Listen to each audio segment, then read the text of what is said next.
introducir el concepto de que vamos a entender por módulo, que de paso aclaro que este modular no se refiere a lo que usualmente en música entendemos como modular, como cambiar de tonalidad en el transcurso de una hora, sino que más bien es un concepto más cercano a la arquitectura y al diseño. Entonces, vamos a ver rápidamente lo que es el concepto, un par de antecedentes muy rápidos y después vamos a ver cómo se ha utilizado este concepto en diferentes obras por diferentes compositores. Finalmente vamos a reflexionar también a partir de lo visto qué posibilidades o qué utilidades nos puede ofrecer esto para la composición y técnicas contemporáneas. Bien, entonces, el módulo, digamos, si buscamos la definición de módulo en el diccionario oficial de nuestra lengua, pues tiene muchas acepciones. Módulo, pues es una palabra que, por ejemplo, en matemática tiene muchos significados, algunos muy sencillos desde como un sinónimo de valor absoluto hasta ciertos tipos de estructuras algebraicas. En física tendrá otros significados, pero como les comenté, vamos a usar una noción más cercana a la arquitectura. Vamos a entender un sistema modular como aquel compuesto por elementos separados que pueden conectarse preservando relaciones proporcionales y dimensionales. A veces más cotidiano el concepto como construcción modular o incluso muebles modulares. Vamos a cómo identificarlo. Vamos a hablar de nociones. ¿Cómo vamos a identificar algo que es modular? Primero, porque usa una unidad de medida como base para un diseño estructural. Muy arquitectónico, digamos, esta noción. Y también la relación de proporciones entre las partes. De las características más importantes también de la teoría modular o de los módulos en sí es la posibilidad de intercambiarlos y que tengan, digamos, definidas ciertas conexiones que hagan posible pues la construcción modular. Bueno, los antecedentes, a pesar de que ahora incluso voy a comentar rápidamente una obra de Bach que podría considerarse una obra musical modular en el sentido de conservar proporciones, en realidad el concepto de modular como tal, digamos como recurso estético, nace en la arquitectura, en la escuela de Bauhaus, que se creó en 1919 en Alemania, que digamos que esta escuela es muy importante en arquitectura porque prácticamente dio paso a todos los movimientos modernos de arquitectura y diseño, ¿verdad? De hecho, prácticamente el diseño gráfico nace acá. Bien, les decía, digamos de un ejemplo rápido, sencillo, que no lo vamos a analizar a fondo, es la famosa ofrenda musical de Bach. Podemos hablar de que esto es un antecedente de composición modular, básicamente por relación de proporciones que guarda entre el tema micro, digamos la base de la composición. Es un tema un poco largo, pero se basa en células de 5 notas, y el plan formal de la obra es 5 partes, que son pues cíclicas en cierta forma, como vemos, ¿verdad? Un ricercare, que es como el antecedente de la fuga, ahora se entendía así la fuga. 5 cánones, un trío sonata, luego otros 5 cánones y finalmente otro ricercare. Son 5 partes bastante simétricos, o sea, simétricos en su estructura. Igual forma es la célula de notas que utiliza. Pero vamos entonces a analizar aquí otras obras más a fondo que podemos llamar modulares en 3 compositores. El primero, Giannis Xenakis. Vamos a hacerlo como inverso temporalmente, ¿verdad? Vamos a hablar del más contemporáneo hasta el más antiguo que vamos a analizar. Xenakis, Bartók y Mozart. De Xenakis voy a rescatar algunas cosas ahí de su biografía, Bartók menos y Mozart nada, ¿verdad? Porque es más conocido, no hace falta presentarlo. Muy bien. Xenakis, tal vez acá rescatar algunos aspectos de su biografía. Sí, por ejemplo, Xenakis nació en Rumania, pero es de padres griegos y él siempre se identificó como una persona griega, ¿verdad? Inclusive en su música, en sus intereses. No estudió formalmente composición, música, así como en un conservatorio o en una academia o una universidad. Su formación fue más bien en el área de la ingeniería civil. Estudió en Grecia ingeniería civil. Participó en varios movimientos políticos ahí que marcaron mucho su vida también. De hecho, su carrera se vio interrumpida por esos movimientos pues, relacionados con la guerra Italia, Grecia. Y finalmente, bueno, él pudo graduarse de sus estudios, pero se exilió y no volvió a Grecia, vivió todo el resto de su vida en Francia, lo cual, digamos, marcó mucho también su estilo y sus ideas en torno a la música. La primera cosa importante es que trabajó con Le Corbusier, que es este importantísimo arquitecto. Le Corbusier es una persona que es, digamos, muy interesado también en el concepto de módulo, en el sentido de guardar proporciones en una obra arquitectónica. De hecho, digamos, uno de sus conceptos más importantes es cómo se relaciona la proporción del cuerpo humano con las obras arquitectónicas, el concepto de módulo, que él creo que es una cosa pues, bastante interesante de investigar, ¿verdad?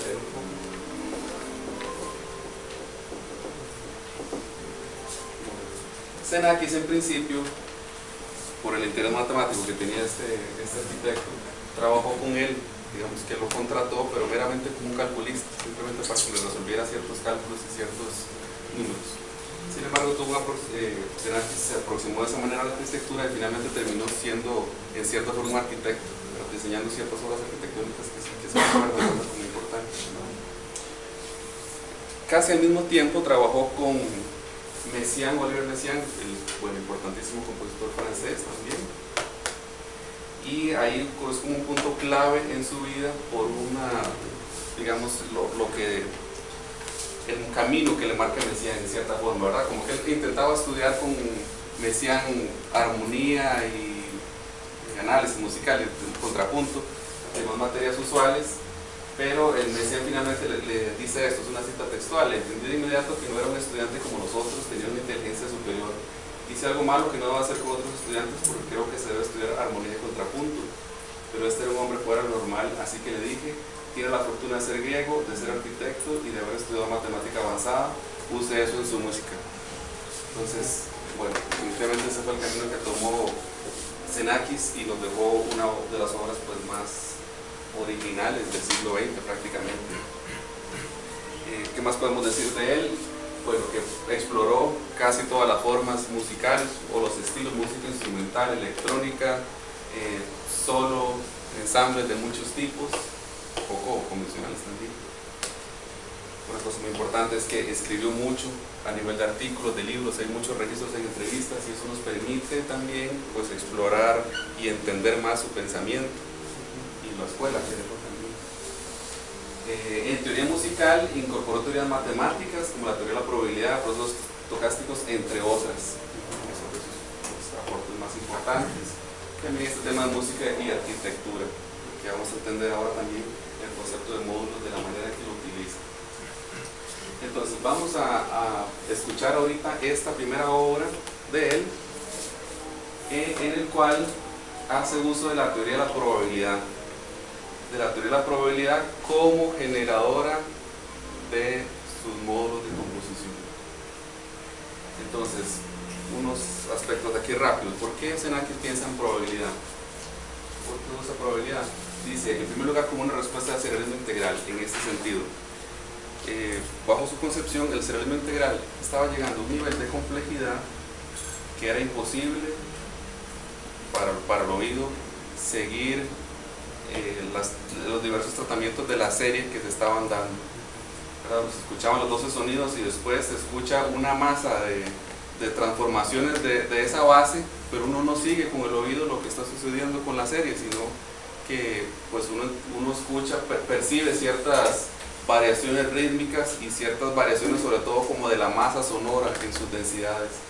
Entonces él piensa, bueno, si eso se hace de manera tan estructurada como una serie, ¿por qué no pensar entonces más bien en estructurar una obra que tenga un contorno semejante de densidades a través de la teoría de probabilidades? ¿Y por qué esto? Bueno, porque también muchas cosas que escuchamos, desde una multitud de personas, pues eventos sonoros, la lluvia, por ejemplo, se puede explicar y se puede entender bajo la teoría de la probabilidad. Digamos como el movimiento del sonido en el tiempo, la evolución de esos sonidos en el tiempo.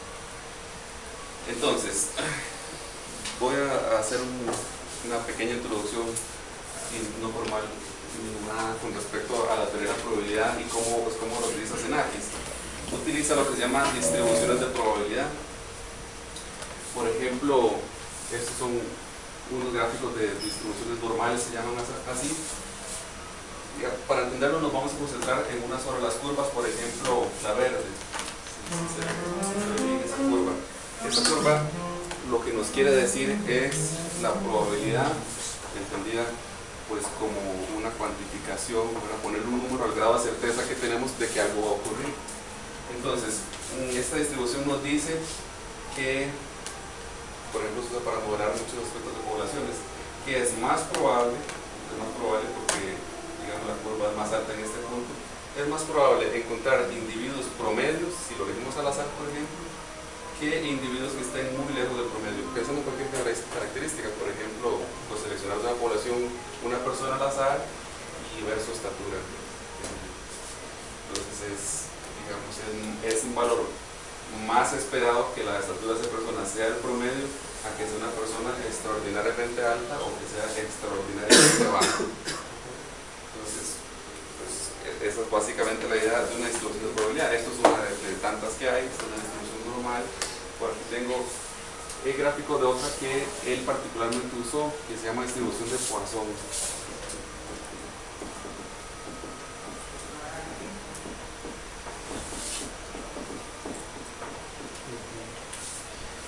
Esta, digamos que fija su atención en ella principalmente porque es una distribución que modela los eventos que ocurren en el tiempo.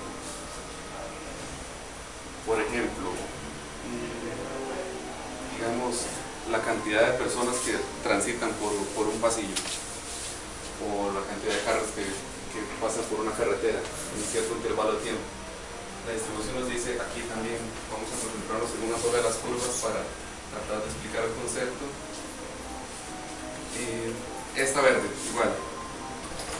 Esta verde es la curva de la distribución de probabilidad para un promedio de 4. Quiere decir esto. Nos dice qué tan probable es que sucedan ciertos eventos en el tiempo si se sabe que su promedio es 4. Por ejemplo, pensamos aquí en la cantidad de personas que ingresan a la escuela o la puerta principal. Entonces, tal vez podemos medir eso y podemos medir que en un día, en promedio, ingresan 4 personas por minuto, por ejemplo. Entonces, esta distribución nos dice que si nos ponemos en cualquier instante, es más probable que entren 4 personas por minuto o 5. Y es poco probable que entren 10 por minuto, y es poco probable también que entren 0 por minuto, ¿verdad? La probabilidad nos da, pues, básicamente con la altura es qué tan probable es. Entonces, ¿por qué es importante para Xenakis y por qué es importante para la música? Porque va a modelar de igual forma la cantidad de sonidos que ocurren en el tiempo en la obra musical, y va a establecer un promedio de entrada, por ejemplo. Igual va a decir, en mi obra van a sonar 4 sonidos, digamos, 4 notas por compás. Entonces es una obra que la mayoría de compases van a tener 4 notas, otros van a tener 9, digamos, muy pocos van a tener 9 notas y otros pocos también van a tener ninguna nota o una nota. Entonces, esa es su idea básica. Entonces, bueno, esto que les estoy diciendo de uso de distribución de probabilidad lo usa en dos aspectos. El primero es para formar las estructuras, o sea, la macrocomposición, el diseño general de la obra y pues la densidad que va a tener a través del tiempo, ¿verdad? Todo planeado previamente. Y también lo usa para definir ya elementos de microcomposición como melódicos, o sea, el movimiento de una nota a otra, un ritmo de una nota a otra también lo utiliza. Entonces, pues digamos que guarda su interés también en el sentido pues más formal, incluso matemático, de la manera de pensar una composición musical y bueno, y hasta qué es una composición musical, ¿verdad? Da para el nivel más filosófico inclusive estas definiciones, pero también, que es un aspecto muy importante, también responde a una preocupación que es usual y básica en la composición, pues de todo tipo, ¿verdad? Y de todo estilo, que es cómo se relaciona la microcomposición con la macrocomposición. El plan formal de la obra, o digamos, a grosso modo la obra con sus pequeños detalles, cómo se relacionan el todo y las partes, básicamente. Pues en aquí lo resuelven con estas distribuciones de probabilidad y teoría de la probabilidad en general. Entonces, define en primer lugar el espacio, el tiempo que va a ocupar su obra. Por ejemplo, dice que su obra va a ser de creo que como 6 minutos de duración. Entonces va a dividir esos 6 minutos en intervalos de tiempo regulares. Va a definir una instrumentación para su obra, que aquí está, ahorita la detallo también, porque en realidad esto que dice flauta es un grupo también. Por ejemplo, aquí tiene cuerdas tocadas con arco y cuerdas en glissando, pues digamos que es el mismo grupo pero usado de diferente forma. Entonces, en esta matriz distribuye los tipos de eventos de acuerdo con Poisson. Y voy a dar un ejemplo muy sencillo, numérico, digamos, usando números mucho más redondos que los que usas en aquí. Supongamos que hay 100 casillas, ¿verdad? Por ejemplo, 100, pues lo voy a llamar módulos, 100 módulos de composición.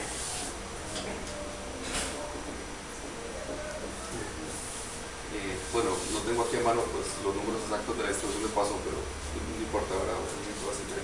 Entonces, vamos a escoger promedio 5 eventos o 5 sonidos. ¿Cuáles se llaman los sonidos? O notas.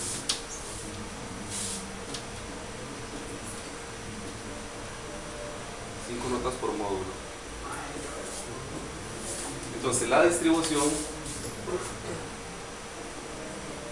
de Poisson, supongamos que nos dice que hay 40% de probabilidad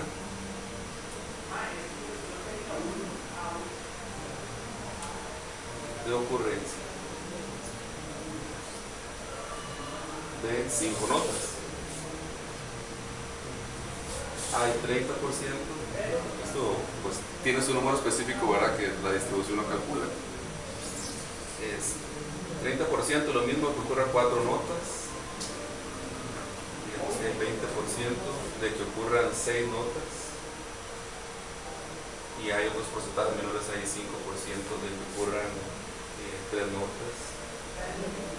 Y por ejemplo que haya 0.1% de probabilidad que hayan 0 notas. Pues aquí faltan unos numeritos, ¿verdad? Aquí unos puntos sucesivos que se rellenan con otros valores. Entonces, haz algo como esto. Si tengo 100 módulos y la probabilidad es de 40% de que ocurran 5 notas, voy a tomar exactamente 40 de ellos que tengan 5 notas, 30 que tengan 4, 20 que tengan 6, etc. Así con todos. Entonces, eso que tenemos aquí son simplemente las cantidades de módulos con estos eventos específicos. Entonces, no importa dónde se acomoden en esta matriz o en este arreglo, digamos, no importa dónde estén, que estén todos juntos o más o menos uniformemente distribuidos, no importa el orden, siempre van a seguir la distribución de probabilidad que él quiere usar para este caso. Y otra cosa muy importante también, una vez que decide cómo usarlos, pues también tiene que tener ciertas, digamos, consideraciones instrumentales en el momento en que decide colocarlas. Una vez que las coloca, las columnas estas que están, ¿verdad?, que forman cada uno de estos elementos, se pueden intercambiar, ¿verdad?, muy modular, muy cercano al concepto modular que se mencionó antes.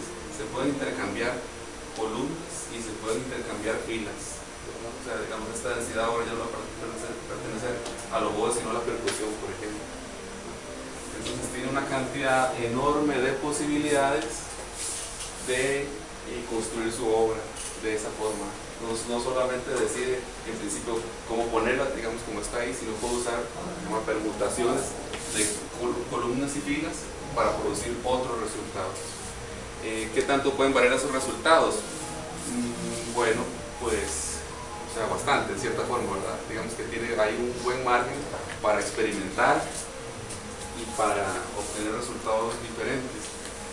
Y una cosa de la que podría preocuparse en principio es cuál es la suma de estas densidades en el tiempo, porque por ejemplo aquí estamos notando que en esta columna prácticamente todos los módulos son de 0 eventos.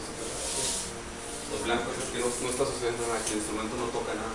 Si tenemos un espacio que es prácticamente en blanco, significa que ahí va a haber silencio. Al final de cuentas lo evita poniendo una nota ahí como para no cortar la pieza pues, así tan bruscamente. Y por ejemplo podemos señalar otras partes como estas, donde la mayoría de los instrumentos están tocando. Pues esta, por ejemplo, después también muchísima densidad. Entonces, esa es la clase de preocupaciones que tiene al hacer el arreglo. Aquí están las características de la pieza.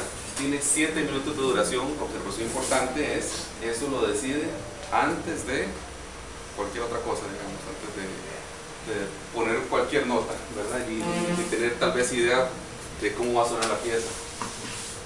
7 minutos de duración, establece 15 segundos por columna.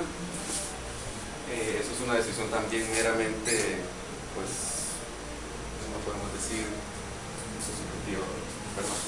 Como decidió hacer la instrumentación también. Porque les decía, este es un grupo de instrumentos, el grupo de las flautas, el grupo de oboes, cuerdas en glissando, percusión, las mismas cuerdas pero en pizzicato, un grupo de metales y cuerdas en arco.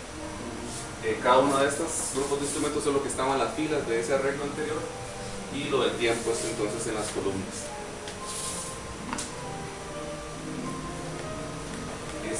Bueno, estos son los números que él utiliza, ¿verdad? Ya como en más detalle. Usa la distribución de probabilidad Poisson, pues no como un número que les decía aquí, él usa 0.6. Eso también es completamente, digamos, a gusto. Si le aquí un número más grande, pues dará una obra mucho más densa, que puede sonar como mucho más pues cargada, digamos, de instrumentos o ritmos más rápidos, y eso variando ligeramente, ¿verdad? O sea, si allí por ejemplo 0.4 aquí, pues dará una obra mucho más ligera en el sentido de cómo se escucha. Aquí es como su parámetro de ajuste. Entonces eso da, bueno, las cantidades de celdas, como les comentaba antes. Por aquí tengo los números, pues los resultados exactos de lo que él usa. Son 196 celdas lo que tiene, y ahí están los números verdaderos de la distribución de Poisson para esas cantidades. Y entonces le da las celdas, ¿verdad? Los módulos, la cantidad de módulos que van a tener estos acontecimientos, ¿verdad? Eso es ningún acontecimiento en el módulo 1, 2 hasta 5. Entonces la mayoría de módulos van a tener 0 acontecimientos, un acontecimiento, 1, etc. La mayoría no tiene acontecimientos porque el promedio es 0.6, es un número cercano a 0, entonces es más probable que ocurra 0 a que ocurra 5, ¿verdad? Que prácticamente es muy poco probable. Otra cosa importante también es que por supuesto hay que redondear, ¿verdad? Porque, bueno, digo yo por supuesto en este caso porque es una pieza instrumental, ¿verdad? Y está escrita en partitura y con compases. Tal vez en otros contextos, que es lo que vamos a reflexionar también un poco después, no sería tan necesario esta comunicación. Bien, otra cosa muy importante que define, y esto tal vez en principio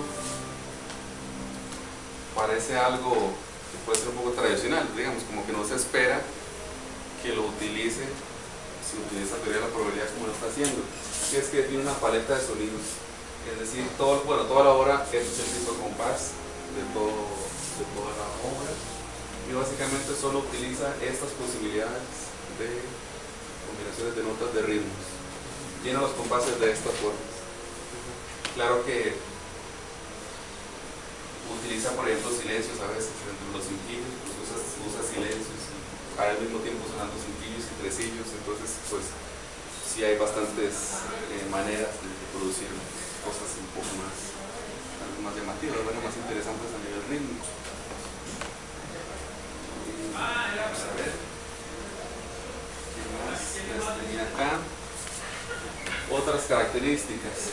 Bueno, hay cosas ahí meramente instrumentales, como que la percusión no utiliza diferentes alturas, está escrita solo para una altura, que los intervalos que entre notas sucesivas no utiliza distribución de Poisson, sino otra distribución que le pareció más conveniente, ¿verdad? Igual es una decisión propia, pudo haber sido otra cosa y dar otro resultado. Y finalmente, pues lo que proponía acá era escuchar la obra. Esto es pues el sonograma de densidad, básicamente, que sucede. Esto que estamos viendo aquí es el módulo de la columna, que era prácticamente ningún evento, ¿verdad? Prácticamente eso no suena nada aquí, y después empieza con una densidad muy fuerte. Entonces podemos escuchar la obra, el resultado como tal, cómo quedó.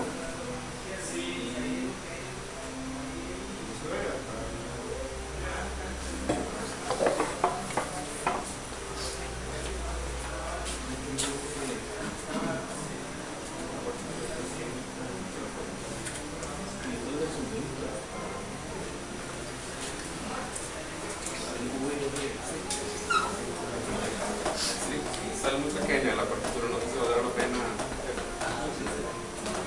seguir, voy a tratar de seguirla. Es muy complicado porque a pesar de que tienes un solo tempo y los compases no varían mucho, hay unas partes que se ponen un poco complejas a seguir. ¿Cómo le doy primero?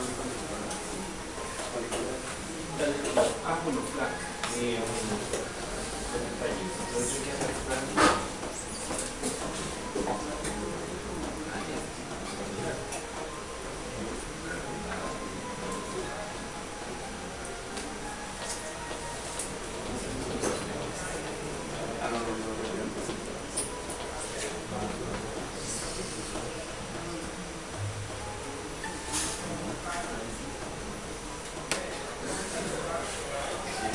Bueno, voy a ponerla y voy a tratar de ir siguiendo la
la altura de las notas. Es curioso, digamos que al inicio de un compás, él se ubica, digamos, en cualquier instrumento a una determinada altura que decide, y a partir de ahí como que pone a correr la distribución de probabilidad, como decirle, como si pusiera a tirar dados a partir de esta altura, y así decide cómo esa nota se mueve, ¿ves? Pero digamos que sí, pues por lo menos él decide el punto inicial del compás del instrumento. También en la métrica, en este caso, digamos, también los valores rítmicos, los tercios, la figuración rítmica que va a utilizar. La figuración depende de la matriz, básicamente, digamos, de la densidad de sonidos que haya para ese evento en específico. Pero sí hay diferentes combinaciones que pueden dar esa misma densidad, eso sí. No me queda claro lo que significa el 0.6. Eso es el promedio de... O sea, no es el promedio de notas por módulo, ¿sí? Es el promedio de densidad que va a tener el sí, módulo. exactamente, como promedio de densidad.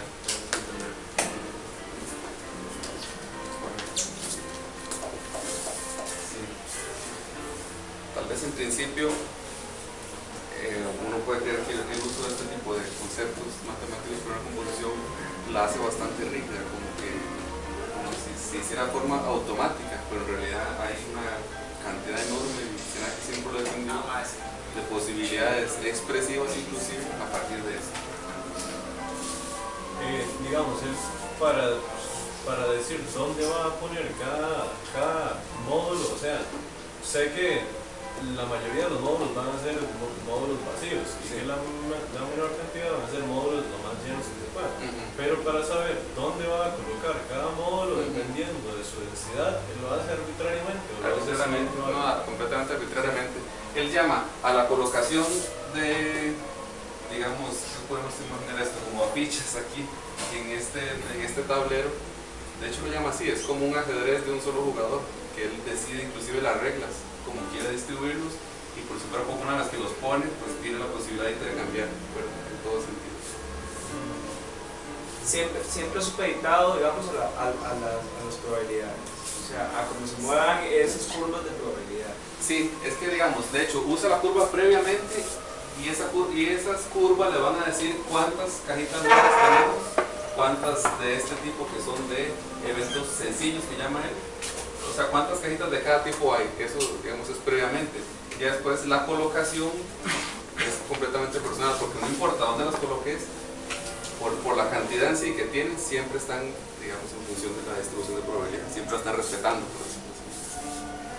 La cuestión de combinar tantas figuraciones rítmicas distintas, sino que, pues, que no se llevan bien, eso él lo hace por gusto propio, o sea, completamente por gusto propio, sí. Porque esa paleta de sonidos que les mostré antes también es decisión completamente de él, pudo haber sido una cosa muy diferente. Sí. Existiría entonces también otra matriz, porque había dicho que también utilizó una distribución lineal en otro momento. Sí. Entonces hay otra matriz, me imagino, para la cuestión de los intervalos sucesivos. Sí, exactamente, podríamos acomodarlo también en una matriz, pero tal vez ahí, digamos, no interesa tanto como cómo es la distribución en un espacio como este, digamos, de dos dimensiones, pues, de los instrumentos y el tiempo, sino que ahí sería, sí, como detenernos más en la celda en específico. Digamos que tal vez no habría como un diseño completo como este, estructural, sino ya sería más en particular de cada una de las celdas y de los compases. Sí. Hay unos símbolos que están arriba. Ajá. Es esto, simplemente la numeración de las columnas. O sea, 12 letras griegas aquí, alfa, beta, gamma, etc. Ok, eso es como numerar una partitura. Exactamente, sí. O sea, voy al compás, beta. Vamos al compás beta, pero en realidad es un conjunto de compases, son como 5 compases. Sí. Y esto pues los números de grupos instrumentales.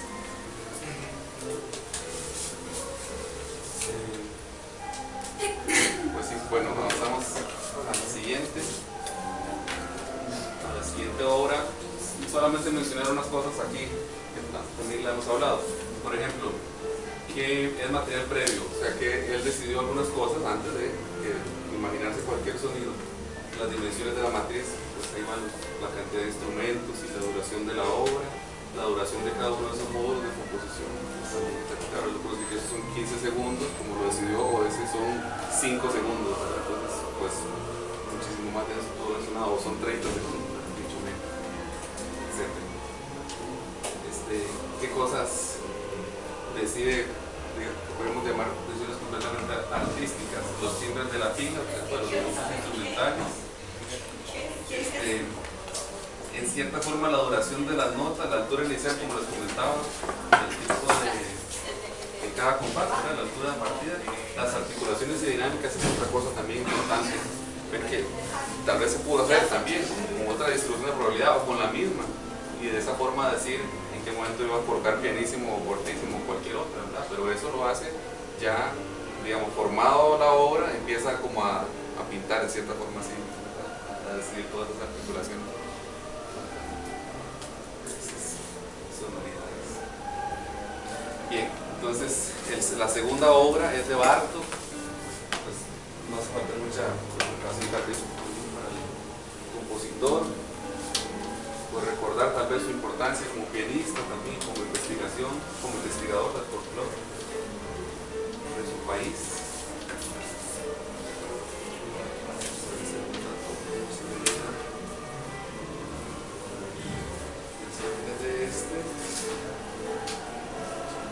De Bartók, vamos a analizar su obra de música para cuerdas, percusión y celesta, por lo menos a grosso modo.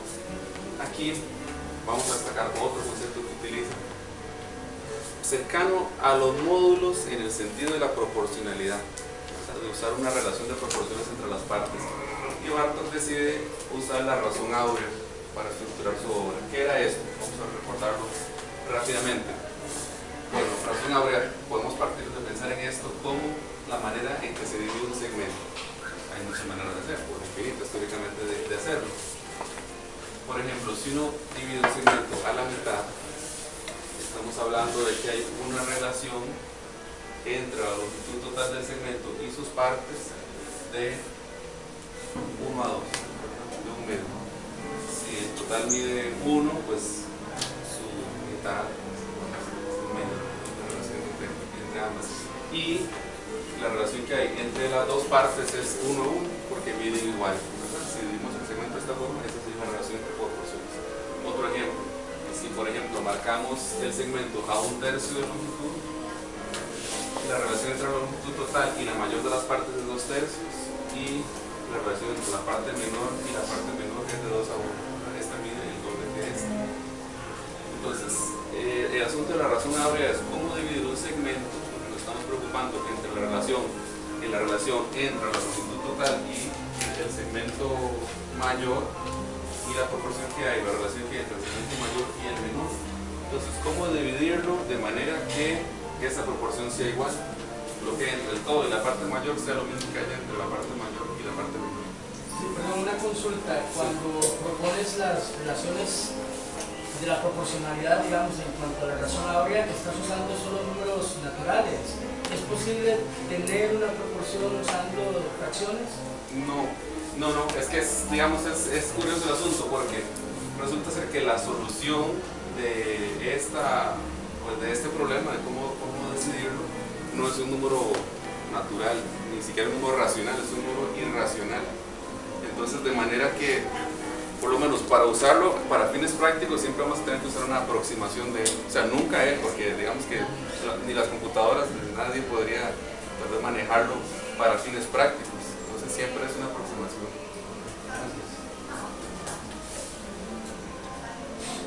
Bien, entonces en el punto en que eso se cumple, ¿cómo se determina? Perdón, en el anterior, pues planteando la relación de proporcionalidad aquí con una variable x en el segmento, pues se plantea una ecuación que es relativamente sencilla de resolver y finalmente se obtiene ese número áureo, ¿verdad? Que normalmente se representa así con la letra griega pi y es aproximadamente 0.618.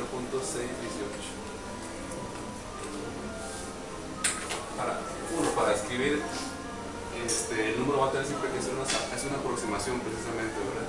Porque no tiene una representación finita de decimales, ¿verdad?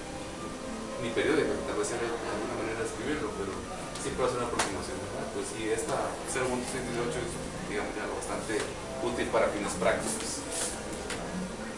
Es todo un tema de la razón áurea y su utilización en diferentes estructuras de arquitectura, hasta el diseño, pues, de publicidad y demás cosas, ¿verdad? Es todo un mundo. Aquí nos va a interesar nada más pues, rescatar su aspecto muy relevante históricamente, como se mencionaba antes, incluso como un elemento místico, un elemento que significa pues, la perfección estructural. Y Bartók lo rescata como elemento estructural del movimiento de sus obras. ¿Cómo? Bueno, entiende el segmento que representa de esta forma la longitud de una obra y pues en su punto áureo, que sería básicamente se calcularía así, es pues tener la duración de la obra, vamos a ver el punto áureo, sería la duración de la obra, conviene que esté en segundos, por ese número, 0.618. Ahí nos dicen en qué momento, qué cantidad de segundos tiene que transcurrir para que esté ahí el punto áureo. Sí, perdón, otra interrupción. Claro. Digamos, en el punto que estás hablando de esta obra de la música para percusión, cuerdas, percusión y celesta, bueno, me parece muy plástico, más bien muy sonoro el primer movimiento, que me parece que es como que cumple con eso. Sí. Dos preguntas.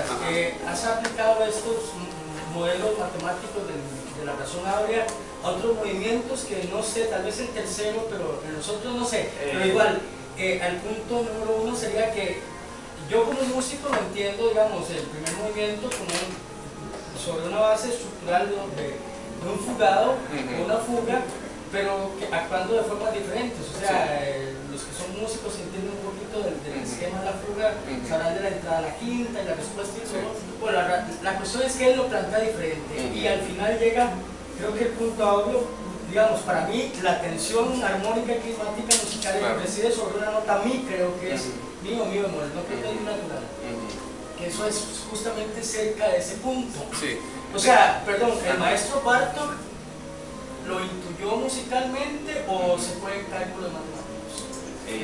La evidencia indica que se fue en cálculos matemáticos porque ahorita vemos el esquema también, pero no solamente aquí está el clímax del movimiento, de la fuga, precisamente, que es el primer movimiento que vamos a analizar, sino que usa también este otro principio que es interesante. Bueno, una vez que uno divide la duración, bueno, un segmento, podemos pensar en su punto áureo, resulta ser que este segmento que tiene aquí, que es la parte mayor, también lo puede ver en un segmento áureo. Y las partes las puede ir dividiendo en segmentos áureos. Eso es básicamente lo que hace. Y esos puntos áureos que le van quedando los segmentos mayores y menores, ahí también es el punto donde va marcando la entrada de los instrumentos. Sería como un ordenamiento también fractal, digamos, en cuanto a que la proporcionalidad de la razón áurea puede ser a su vez dividida en sus así como usted lo explicó, sí, ¿no? Pues yo la verdad sí siento que hay pues un elemento de cierta forma fractal, y ahorita tal vez viendo las notas inclusive voy a decirlo más porque bueno, en realidad los fractales es también otro tema grande. ¿El fractal te referís a dodecafónico completamente? ¿Qué? Cuando hablas de fractal. No, en fractal me estoy refiriendo como al modelo matemático fractal de gráfico, ¿verdad? Es un tema que de hecho tal vez en otro momento me gustaría desarrollar, ¿verdad? Que es también todo un tema del uso de fractales en la música. Entonces, bueno, aquí está también una captura de el espectro de densidad de la obra, y aquí se ve muy claramente este pico de sonido que es el clímax del movimiento y cómo se ubica muy cercano al punto áureo, ¿verdad? Claro, estamos hablando también de que es una obra que tiene una interpretación instrumental y que pues se puede correr un poco, ¿verdad? Dependiendo de ciertas decisiones artísticas del director de la obra, por ejemplo, los tempos y demás. Entonces, bueno, algunos datos básicos de la obra: que la orquestación se compone de grupos de instrumentos de cuerda distribuidos en lados opuestos del escenario.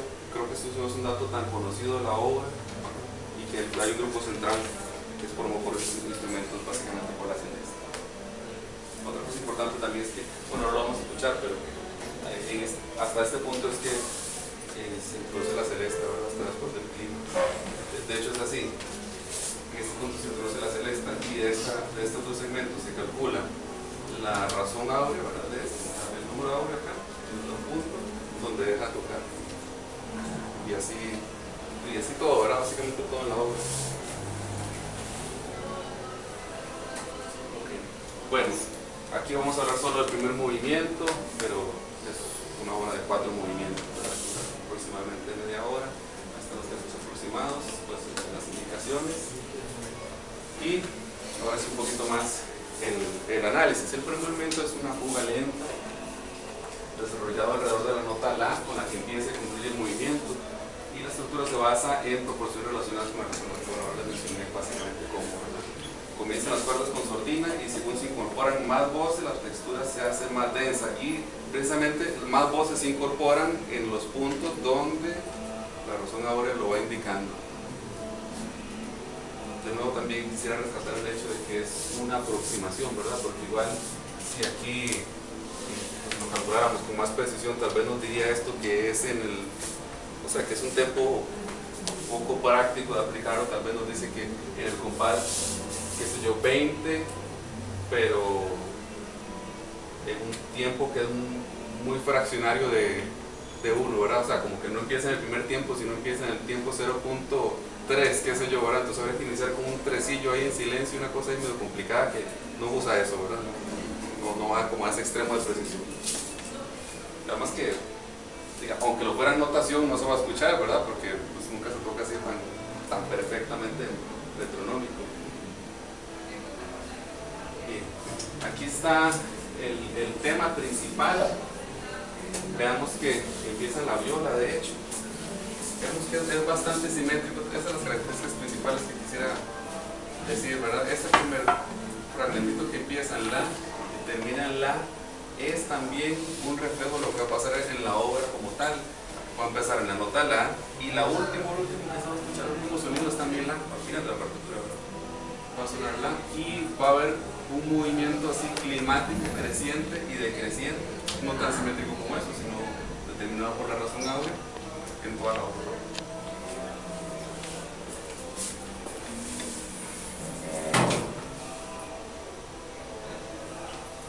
Bien, empiezan esos temas a sonar y usa una cosa ahí muy estructurada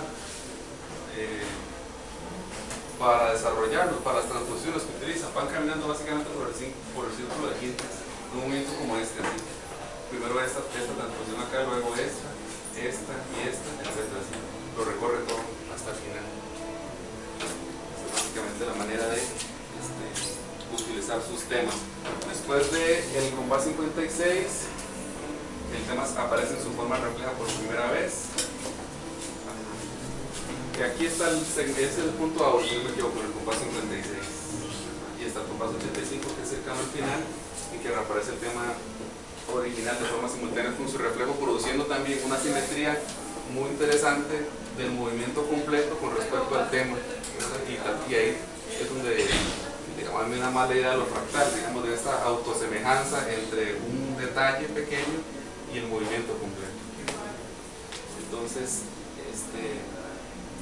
aquí está ese final. El final aparece el tema original y su inversión sonando al mismo tiempo. Entonces, igual empieza en la nota La y termina en la nota La y claro, ¿verdad? Pero este movimiento semeja al movimiento de densidad de la obra en el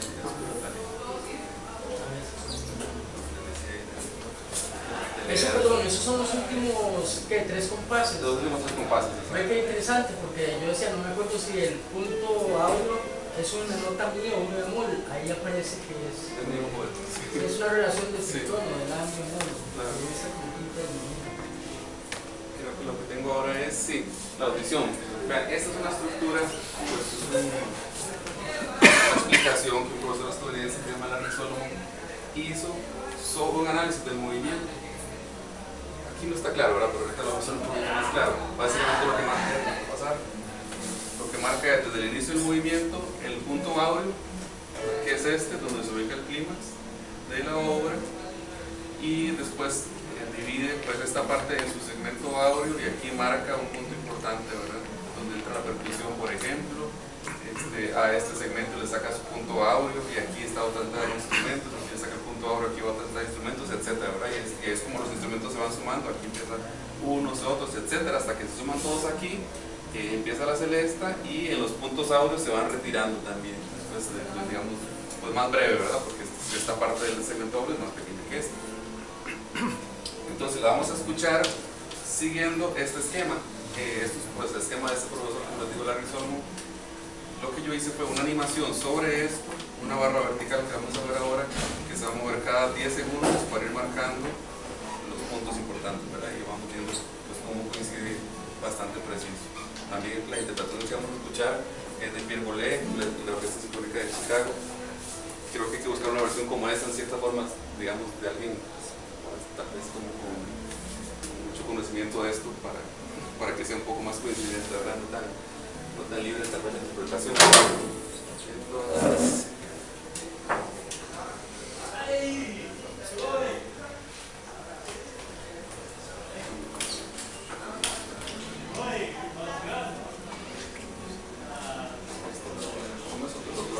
Sí, ¿verdad? Y lo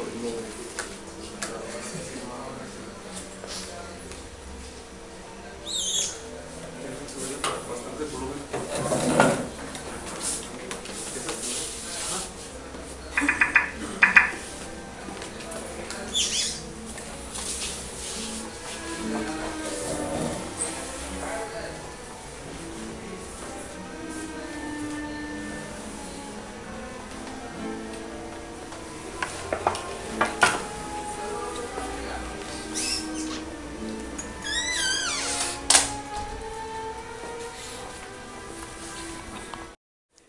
En esa proyección que presenta usted de Solomon, no sé, tal vez es algo muy delicado, pero veo que inclusive hay una cierta relación de proporcionalidad áurea con respecto a las dinámicas.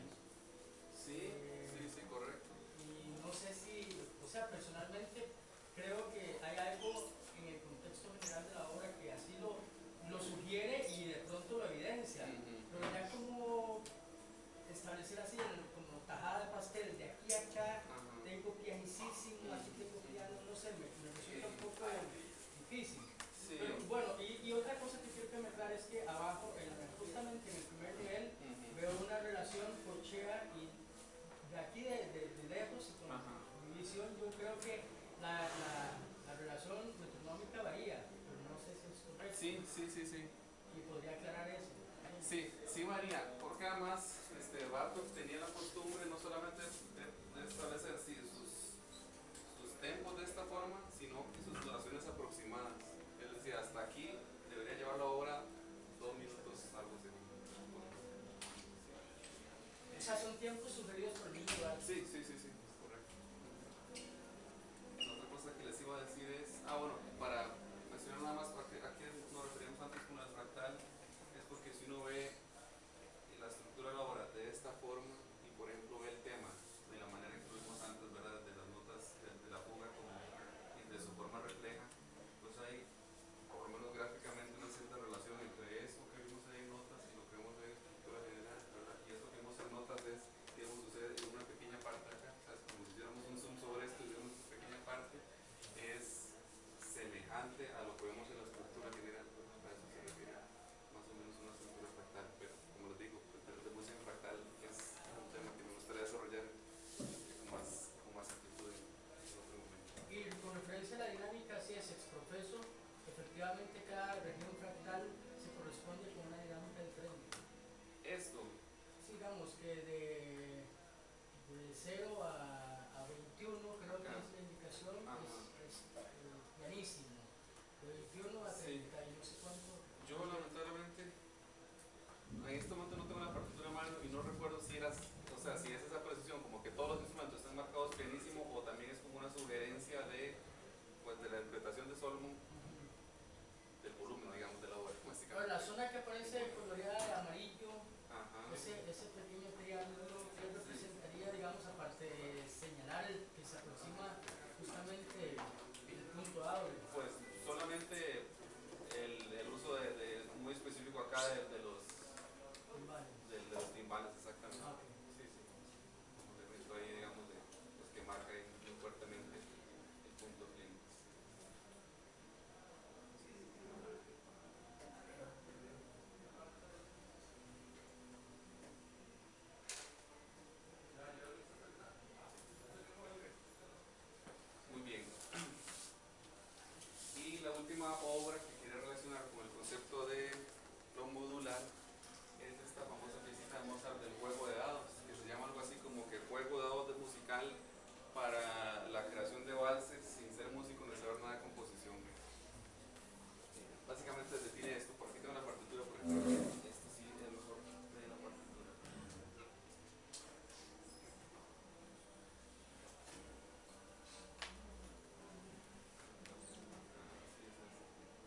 tomar un par de dados y lanzarlos. Y por ejemplo, si en la primera tirada de dados, vamos a inventar algo, salió 4, la suma de los dos, ¿verdad? Entonces use el compás 69. Si después tiro los dados otra vez y salió 8, después del compás 69 ponga el compás 60, etcétera, ¿verdad? En la tercera tirada de dados le salió 2, entonces use el compás 141, etcétera. Es nada más tirar dados y usar esta tabla para la primera parte del vals y esta otra tabla para la segunda parte del vals, y después fijarse abajo en cuáles son los compases.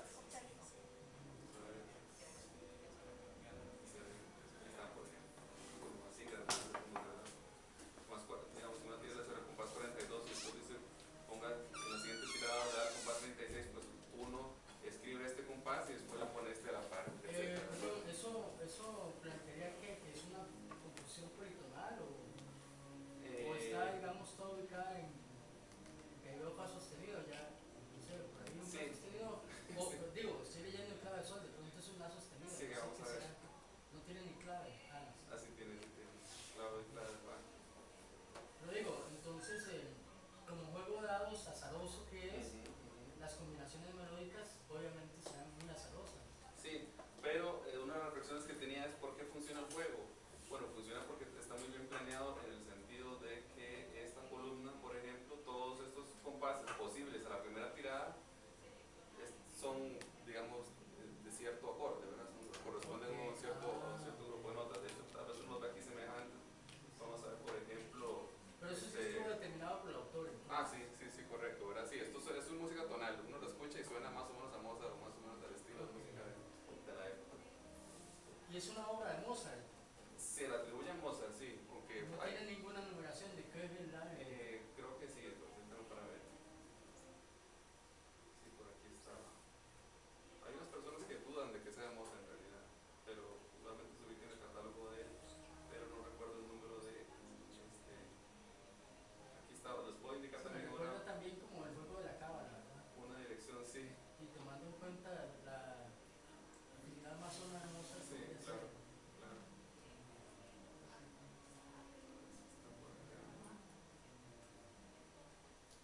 No importa, ¿no? Sí, bueno, una parte. Por ahí. Pendiente. Entonces, bueno, es interesante tal vez entender esto en el sentido también de unos módulos que están dados por estas tablas, ¿verdad? En las cuales está involucrado el azar en cierto aspecto y en otro aspecto no. Por ejemplo, la tonalidad no está determinada por el azar. Igualmente, es unas tablas que parecen en cierta forma inocentes, pero nos da una cantidad inmensa de posibilidades diferentes de obtener de resultados diferentes. Son 8 letras, podríamos pensar que son sobre 8 notas diferentes los juegos de. Yo creo que inclusive menos, porque es así como que esto es una frase casi que en solo. Sí, como que en la tónica, por ejemplo, varios grupos de compases. ¿Tiene ejemplos de eso para escuchar? No lo traigo, pero sí tenía algunos. De hecho, digamos, de las cosas que les podría sugerir es, pensando en cuestiones modulares así, intercambiables y demás, es en experimentar con este juego, ¿verdad? Este está escrito para piano, pues súper sencillo, digamos. Creo que la mayoría de la gente lo podría leer a primera vista o hacer rápidamente una transcripción para el instrumento que se ejecute y probar las diferentes posibilidades y ver qué tan diferentes quedan. O sea, en cierta forma no son pues extremadamente diferentes, ¿verdad? Sonarán relativamente parecidos, pero sí diferentes. ¿Y hay posibilidad de tener acceso a esas tablas? Claro que sí.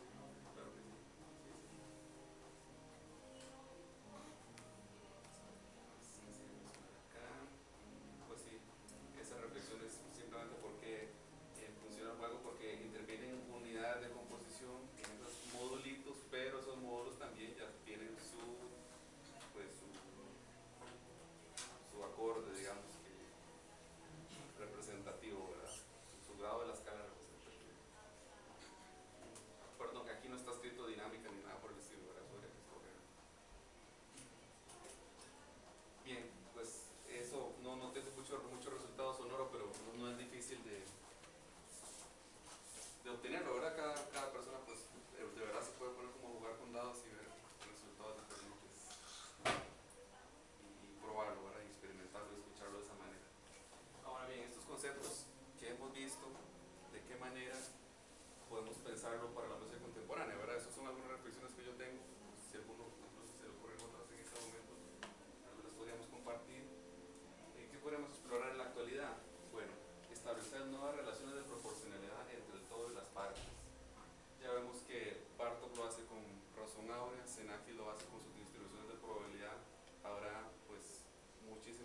opciones que se podrían explorar.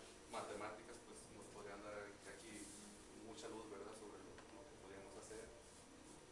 También llevar a la música electroacústica el cálculo de probabilidad en módulos compositivos. Estoy pensando en la idea de Xenakis, que sería, me parece a mí muy interesante establecerlo no solo como música instrumental, sino como música electroacústica, estos módulos. Y otra cosa también muy importante y muy rescatable, Xenakis, esto de ahora de los años 70, hizo todos los cálculos a mano, que no es tan sencillo, ¿verdad? O sea, más o menos, ¿verdad? Son ciertas operaciones, pero claro, ahora todo el mundo tiene una calculadora a mano o una computadora de un programa como Excel y eso, que es facilísimo hacerlo porque ya está todo programado. Entonces, pues digamos que Xenakis no tenía tanto margen, por lo menos de tiempo, si querías terminar la obra en un periodo más o menos razonable, de experimentar con esas, o sea, poder pensar, mira, ¿qué pasa si intercambio estas dos columnas? ¿Cómo me quedaría la idea? Pues era muy difícil, ¿verdad? Ahora con computadoras pues tenemos todas las posibilidades de hacerlo. Inclusive yo me imagino hasta pues, una computadora como esta o un iPad, por ejemplo, que uno puede mover las cosas con los dedos y pues, así intercambiar columnas, intercambiar filas y ver qué pasa. Son ideas. Esto que les digo es como esto, automatizar las permutaciones, esos intercambios de filas o columnas para obtener resultados sonoros en tiempo real. Por ejemplo, si lo hacemos inmediatamente podemos tener, por ejemplo, un gráfico de densidad y podemos de esa forma diseñar nuestro contorno de densidades y de dramatismo en cierta forma que tiene la composición. Sí, a la hora, digamos, de utilizar como recurso, digamos, sea la distribución probabilística o la razón áurea o el mismo azar tal, y hablabas de la obra de Yanis Xenakis, quiere decir que digamos, por falta de precisión matemática, igual en la versión que tenemos prueba mucho de la subjetividad de Xenakis, digamos, de decidir cuál sonido o cuál dinámica. Digo que en este caso la de Bartók, ahora que la veo así como toda numérica, y que de hecho había mucho de eso me parece como que es menos controlable, o sea que la razón áurea por sí sola ya genera una cosa más determinantemente matemática que lo que podría desarrollarme, digamos, la distribución de frecuencias, ¿qué es? Sí, de probabilidad. Sí, digamos que igual uno puede decidir como qué grado de participación le da, en cierta forma, ¿verdad? O sea, como no todos los elementos de la composición puede decidir determinarlos por esa distribución, ¿verdad? Ya vemos que serán quizás algunos que sí, y las dinámicas por fuera completamente, ¿verdad? Igual uno podría hacer este parámetro sí y estos otros no, por ejemplo, experimentar. Y lo importante es que con las posibilidades que tenemos ahora, recursos, eso está mucho más a la mano de lo que estuvo en esos momentos. Otra cosa es establecer módulos de composición, no solamente pues música electroacústica, por ejemplo, también, pero a nivel de código sería muy interesante, ¿verdad? Hay mucha música electroacústica que se genera en software especializado, C-Sound, Supercollider y otros que son a nivel de código. Entonces uno podría pensar en elementos de código como módulos y utilizar ciertas funciones para variar sobre esos módulos o para combinarlos de ciertas otras formas que podrían tener resultados bastante interesantes. Y también el tema de lo que se llama muchas veces música generativa, ¿verdad? Música que se va creando, digamos, sobre la marcha y que va reaccionando a ciertos elementos que puede ser un instrumentista, por ejemplo. Pues que haya la programación de ciertos módulos que el instrumentista controle si toma, digamos, ciertas decisiones con su instrumento, ¿verdad? O si ocurren ciertos eventos que están bajo su control. Bueno, estas son apenas pues algunas ideas de cómo estos conceptos nos pueden tal vez ayudar, ¿verdad? En nuestras creaciones y nuestra imaginación. Bueno, fuera lo que les tenía, no sé si hay alguna otra pregunta o una observación o algo. Es que aún no me quedó como muy claro lo del juego de dados. Digamos, uno tira los dados. Sí, voy a poner.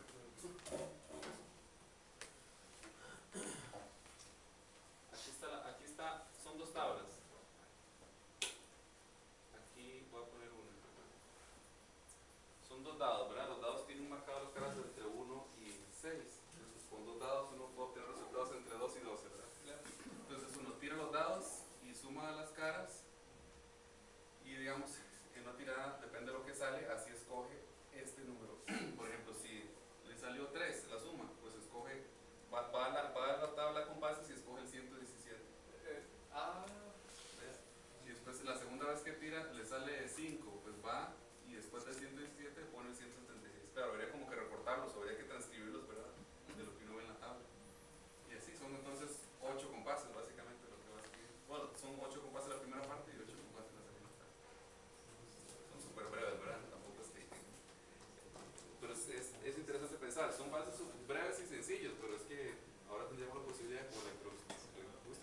cosas de ampliar estas dimensiones y posibilidades, muchísimo. Porque estos 8 compases y 12 posibilidades de dados, como les digo, da una cantidad de bases diferentes que, o sea, para muchos efectos es infinito. Por lo menos una vida humana no los escucharía todos.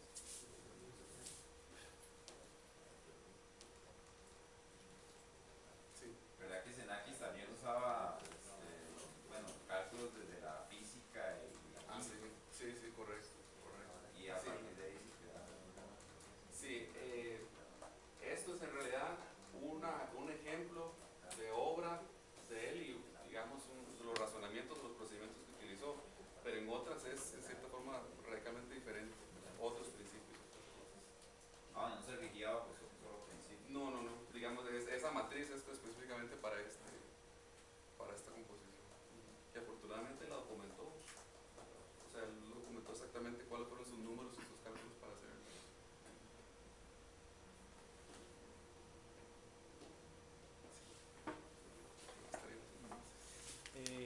Bueno, agradecemos a Marvin el tiempo por esta charla tan interesante, ¿verdad? Tan detallada. Y Marvin, yo les voy a mandar, Marvin me manda a mí, yo les mando a ustedes una tarea que se va a poner cada sesión. Eso porque pues el curso duraría el ciclo 12 horas, ¿verdad? Entonces hay que completar ese tiempo con tareas que ustedes hagan en la casa. Sobre esta conferencia, la gente de composición, ya específicamente el curso, tiene que hacer un reporte de una hoja de cada una de las charlas que se van a dar.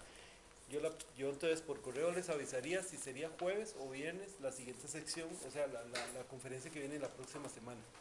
Entonces agradecemos a Marvin.